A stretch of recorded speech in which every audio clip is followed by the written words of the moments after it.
Ito mga dapat natin aabangan sa abot kamay na pangarap mga kapuso na wag na rin papalampasin ang bawat episode ng teleseryeng ito sapagkat ngayon ay talagang masuspindi talaga itong si Lindon dahil nga si Lindon ay gumagamit ng pinagbabawal na gamot. Talagang maisang nagkumpin talaga na ipatanggal itong si Lindon sa street. Kaya yan ang abangan natin dito kung makikinig nga ba talaga si Carlos o may gagawin nga talaga dito siya sa action na ito tungkol nga sa problema na ito ni Lindon na kinahaharap ngayon na talagang na-addict ito sa droga. Kaya abangan natin ito mga kapuso, ang abot kamay na pangarap.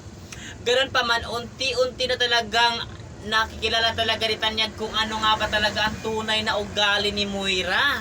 Yung tunay na kasamaan na ugali niya. Malapit na talaga malaman ito ni Tanyag. At sana nga talaga ay babalik na nga talaga ang Tanyag at doon niya malala kung anong klaseng tao itong si Moira at sino nga ba talaga ang tunay na kakampi dito ni Tanyag. Kaya yan ang abangan natin dito mga kapuso sa abot kamay na pangarap na wag natin papalampasin ang bawat episode ng teleseryeng ito. For more updates mga kapuso, lagi lang kayo makatutok dito kasi nga paganda na talaga ang mga pangyayari ng teleseryeng ito na wag na rin to papalampasin. At yun lang mga kapuso, maraming salamat sa panonood sa video na to maging sa teleseryeng ito.